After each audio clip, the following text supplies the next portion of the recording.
अब जीवन विज्ञान हमें क्या बता रहा भाई? अभी हमने कहा कि उत्कृष्टता होनी चाहिए, लेकिन होगी कैसे भाई? पता तो लगे भाई। संतुलन बना रहा है, ठीक है, ये सब बनाया तो कैसे? तो सबसे पहले काम है कि कैसे सोचें। सबसे पहले तो कहते हैं ना मनसा वाचा कर्मणा, बोलते हैं ना मनसा।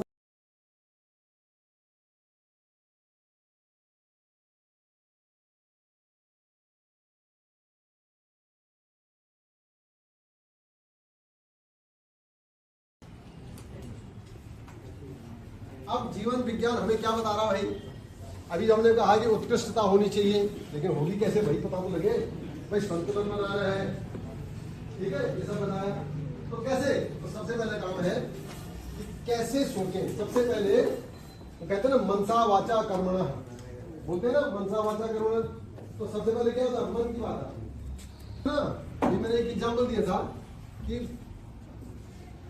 आपके सहपाठी की वजह से आपका पेंसिल या पेन टूट गया, चाहे उसने पाँव रख दिया या उसकी वजह से हो गया कुछ भी, एक छोटी सी इवेंट हुई ना, तो तुरंत क्या आता? सबसे पहले दिमाग में सोच आती है ना, जब कैसे हुआ, क्यों हुआ।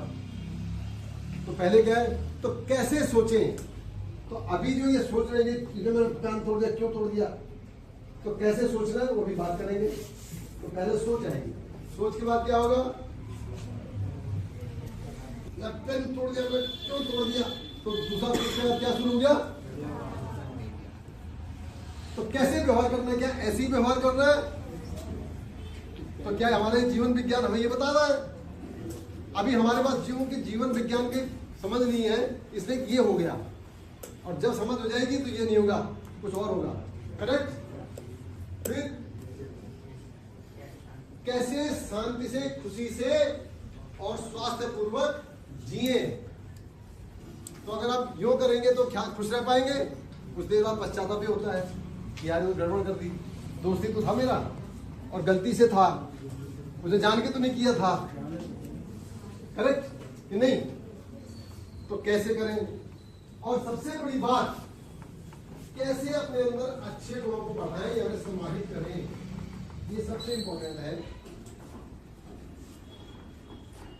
वैल्यूज, जिसको आप बोलते हो वैल्यूज। जल बिंदु निपातेन कर्मशः पूर्यते घटः, जल बिंदु निपातेन कर्मशः पूर्यते घटः, सा हेतु सर्वविद्यानां धर्मस्य च धनस्य च। मतलब संस्कृत का है बहुत सा, और संस्कृत आपने पढ़ी होगी, ऐसा तो नहीं है, मैंने भी पढ़ी है। और आपको क्या लगता है कि मैंने कहां तक पढ़ी होगी संस्कृत? हैं? जोर से बोलो। नहीं बेटा, मैंने 8 तक ही पढ़ी है, 9 से मेरा स्पेशलाइजेशन था और वो था विज्ञान, ठीक है, उसके बाद संस्कृत नहीं थी। बट आप समझ सकते हैं, हमने 10 तक भी पढ़ी है 3 लैंग्वेज फॉर्मूला के अंदर, तो इतना ज्यादा मुश्किल नहीं है। तो क्या बोला मैंने? जल बिंदु निपातेन कर्मशः पूर्यते घटः, सा हेतु सर्वविद्यानां धर्मस्य च धनस्य च। यानी जो वैल्यूज हैं, यहाँ पर धर्म का मतलब वैल्यूज, आपके अंदर जो वैल्यूज होंगी वो कहां से होगी? Habit formation. जैसे पानी की ईच ड्रॉपलेट जब फॉल करती है ना, पानी की बूंद जब एक एक बूंद करके गिरती है, किसको लगता है कि नहीं भरता? मौन स्वीकृत लक्षणों, यानी सब मौन है, मतलब स्वीकृति है, नहीं तो बोलना था। तो किसको लगता है कि भर जाता है? हाथ खड़े करके देखो, किसको लगता है कि भर जाता है? ये तो भाई, ये तो सब लगता भी नहीं है, बराबर ही है। तो किसको लगता है कि एक एक बूंद करके घड़ा भर जाता है? सबको लगता है, ठीक है। ठीक इस तरह से पाई पाई जोड़ करके घर वाले अड़ोसी पड़ोसी जो है, जो बड़े बुजुर्ग बोलते हैं कि पाई पाई जोड़ के क्या हो जाता है? खजाना भर जाता है। ये बात भी सही है, फिर सही कहता है। ईच ड्रॉपलेट जो है फिल्स द कंटेनर। सिमिलरली मनी अगर बैंक में आप जाते रहो तो क्या हो जाता है? एक दिन क्या हो जाता है? काफी अच्छा बैलेंस बन जाता है, बैंक बैलेंस बन जाता है ना। तो सिमिलरली धीरे धीरे प्रतिदिन के जो कार्य करते हो आप, तो वैल्यूज वो भी इसी तरह से आती है आपकी पर्सनैलिटी के अंदर। तो कैसे आएंगी वो? हर एक दिन आप कोई ना कोई अच्छा कार्य जब करते हैं, एक अच्छा गुण आप दिखाते हैं, तो धीरे धीरे वो आपके अंदर क्या होता है, पर्सनालिटी के अंदर क्या होता है, इनकलकेट हो जाते हैं। और जिससे फिर आप क्या हो जाते हो, आपका पर्सनालिटी क्या होता है, एकदम उभर के आती है। रहीमदास जी का एक दोहा भी है, का कर सकत कुसंग और चंद्र विष व्यापत नहीं और लिपटे रहत भुजंग।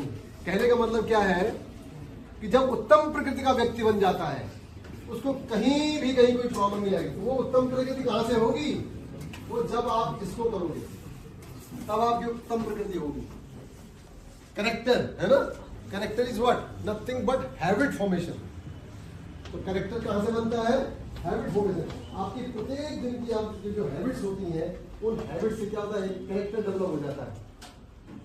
तो जब आप उत्तम प्रकृति बन जाएंगे तो आप कहीं भी चले जाइए, कोई आपका कुछ नहीं बिगाड़ सकता। ये मैं नहीं कह रहा हूं, किसने कहा था ये अभी, जो रहीमदास जी कहेंगे भाई, प्रूवन है ये। तो जो रहीम उत्तम प्रकृति का कर सतक संग और चंदन विश्व व्यापत नहीं और लिपटे रहत भुजंग। इसका मतलब कौन बताएगा, तो हिंदी है, संस्कृत नहीं है, कौन बताएगा। कोई ट्राई मारे, कोई थोड़ा बच्चा, कोई बच्चा ट्राई करे। फिर से रिपीट करता हूं मैं, जो रहीम उत्तम प्रकृति का कर सकत कुसंग, का कर सकत कुसंग, इसका मतलब बताओ, का कर सकत कुसंग, इसका मतलब बताओ है कौन, क्या कर सकता है, किसका, कौन, गुरुजी या मैं, कौन है, हम लोग। हिंदी गड़बड़ हो जाएगी, फिर तुमको तो करना है लाल। बुरे साथी, तो क्या कर सकता है, तो फिर तुम बुरे साथी, बुरा संगत, बुरी संगत। वेरी गुड, इस बच्चे के ताली बजाओ भाई।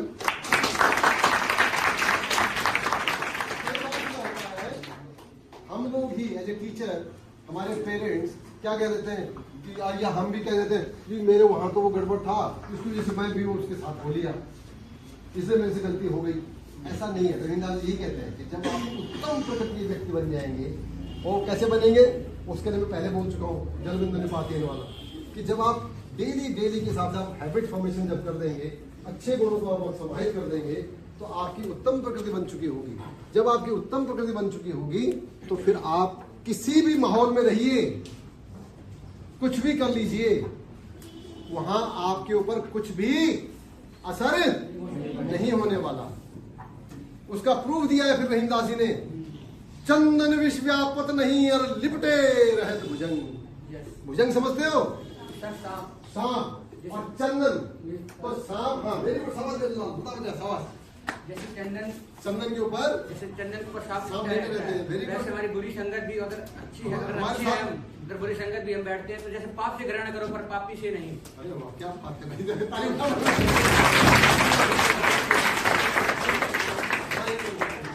धागा प्रेम का तोड़ो चटकाए, टूटे से ना जुड़े, जुड़े गांठ पर जाए।